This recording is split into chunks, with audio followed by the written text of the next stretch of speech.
These people are efficient, professional, compulsive consumers. It's their civic duty. Consumption. It's the new national pastime. It's consumption. The only true, lasting American value that's left, buying things. Buying things. People spending money they don't have on things they don't need. Money they don't have on things they don't need. So they can max out their credit cards and spend the rest of their lives paying 18% interest on something that costs $12.50. And they didn't like it when they got it home anyway. Not too bright, folks. Not too fucking bright. Consumption.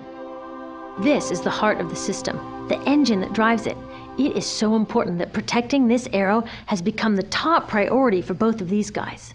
That's why after 9/11, when our country was in shock, and President Bush could have suggested any number of appropriate things, to grieve, to pray, to hope.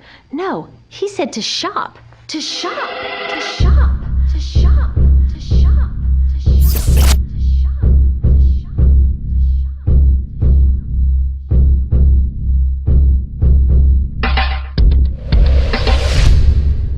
In order to understand where we are and how we have gotten to this point in history, we need to address those societal attributes which have greatly affected our social conduct.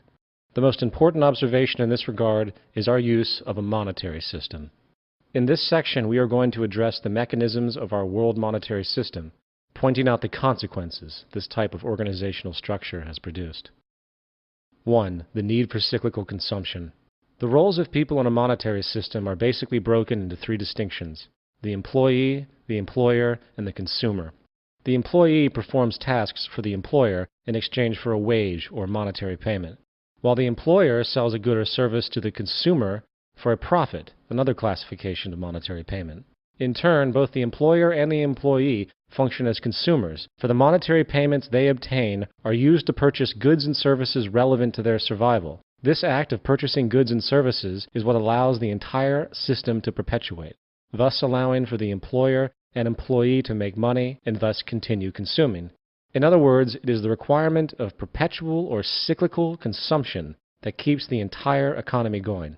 If consumption was ever to stop, the whole system would collapse. This produces two severe consequences for society. 1. Nothing physically produced can ever maintain a lifespan longer than what can be endured in order to maintain the needed cyclical consumption. In other words, everything must break down in a respective amount of time in order to continue the financial circulation needed to power the economy. This characteristic could be defined as planned obsolescence. Planned obsolescence is essentially the deliberate withholding of efficiency, so the product in question breaks down respectively fast. This happens both intentionally, with manufacturers timing their products for breakdown, often as soon as the warranty runs out, and indirectly, where profit-based shortcuts taken in production, usually in the form of cheap materials and poor design, translates into an inferior product immediately, with the failure of the product simply a matter of time. The second consequence is that new products and services must be constantly introduced regardless of functional utility, generating endless waste. The result of these two issues are nothing but unacceptable, for not only are resources being neglectfully used in products that are designed not to last, wasting human energy and materials, the amount of frivolous waste and pollution that results is staggering. In other words, waste is a deliberate byproduct of industry's need to keep cyclical consumption going. The obsolete or expired product is trashed, often to landfills, polluting the environment, while the constant multiplicity accelerates this pollution. To express this from a different angle, imagine the economic ramifications of production methods that strategically maximize the efficiency and sustainability of every product, using the best known materials and techniques available at the time. Imagine products so well designed that they didn't need maintenance for, say, 100 years. Imagine a house that was built from fireproof materials, where all appliances, electrical operations, plumbing, and the like were made from the most impermeable, highest integrity resources available on Earth.